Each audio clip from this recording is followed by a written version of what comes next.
ఆంధ్రప్రదేశ్ మాజీ సీఎం వ్యవహార శైలిపై deputy speaker Raghurama Krishnam Raju తీవ్ర వ్యాఖ్యలు చేశారు. ఈ నెల 18వ తేదీ నుంచి జరగనున్న అసెంబ్లీ సమావేశాలపై ఇప్పటి సీఎం చంద్రబాబు అన్ని అంశాలపై చర్చకు సిద్ధమని ప్రకటించారు. అయితే ప్రతిపక్ష హోదా విషయంలో వైసీపీ ఒత్తిడి తెస్తుండగా జగన్ అసెంబ్లీ సమావేశాలకు హాజరయ్యేనా లేదా అనే అంశంపై రఘురామ విశ్లేషణ రాజకీయంగా హాట్ టాపిక్గా మారింది. జగన్ ప్రతిపక్ష హోదా అడగటం అంటే చంటి పిల్లాడు చందమామ కోసం మారాన్ చేసినట్లే అని రఘురామకృష్ణరాజు ఎద్దేవా చేశారు. 60 రోజులు అసెంబ్లీకి హాజరు కాకపోతే ఆటోమేటిక్గా అనర్హత వేటు పడుతుందని ఆయన గుర్తు చేశారు.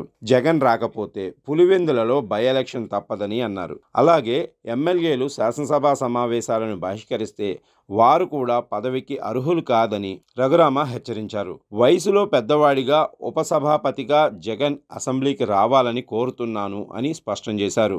సీఎం చంద్రబాబు ఇప్పటికే జగన్ అసెంబ్లీకి హాజరవుతారా అని సవాల్ విసరగా ఆ సవాల్ను జగన్ స్వీకరించాలని రఘురామ సూచించారు. జగన్ మాత్రమే కాదు, ఆయన ఎమ్మెల్యేలు కూడా హాజరు కాకుంటే వైసీపీ గెలిచిన 11 స్థానాలకు బై ఎలక్షన్లు రావచ్చని చెప్పారు. జగన్ కోరినట్లుగా ప్రతిపక్ష హోదా ఇవ్వబోమని ప్రజలే తిరస్కరించారని టీడీపీ నేతలు స్పష్టం చేస్తున్నారు. గతంలో కూడా జగన్ అనర్హతపై చర్చ నడిచినప్పటికీ తాను సిద్ధమని, ఎలాంటి చర్యలు తీసుకున్నా ఎదుర్కొంటానని జగన్ ప్రకటించిన సంగతి తెలిసిందే. ఇక ఇప్పుడు రఘురామ వ్యాఖ్యలతో మళ్లీ జగన్ అసెంబ్లీకి రాకుంటే అనర్హత వేటు ఖాయమా అన్న ప్రశ్న చర్చనీయాంశమైంది. తాజాగా పులివెందుల జడ్పీటీసీ ఎన్నికల్లో టీడీపీ గెలవడంతో అసెంబ్లీ సమావేశాలు మరింత రసవత్తరంగా మారనున్నాయని చెప్పొచ్చు. జగన్మోహన్ రెడ్డి గారు ఇంకా ఆయన చంటి పిల్లడు చందమామ కోసం మారం చేసినట్టు, చందమామ వస్తున్నా రాదు కదా, చంటి పిల్లడు మారం చేసినట్టు మాత్రమే. అలాగా ప్రజలు తిరస్కరించారు. 18 స్థానాలు మినిమం వస్తేనే మరి ఆ హోదా అనేది వస్తుంది. హోదా అనేది ప్రజలు ఇవ్వాల్సింది. జగన్మోహన్ రెడ్డి గారు ఢిల్లీలో ఒకసారి మరి తక్కువ సీట్లు వచ్చినా సరే కేజ్రీవాల్ గారు ఇచ్చారు.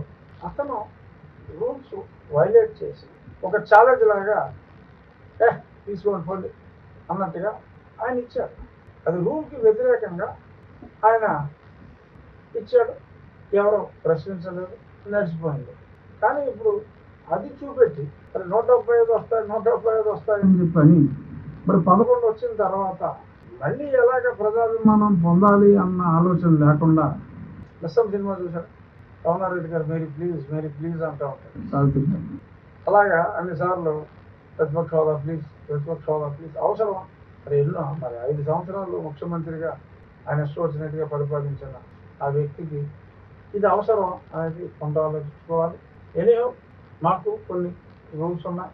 60 రోజుల పాటు ఆయన అసెంబ్లీ సమావేశాలకు రాకపోతే ఆటోమేటిక్గా అది మా చేతుల్లో కూడా ఏం ఉండదు. ఆటోమేటిక్గా ఆయన డిస్క్వాలిఫై అయిపోతారు. ఇంచుమించు ఒక 37 రోజులు ఎంతో మధ్యలో ఎప్పుడో ఫస్ట్లో ఆయన వచ్చారు కాబట్టి ఒక 3 రోజులు తగ్గినాయి. 37 రోజులే ఎంతో అయినట్టుగా ఉంది.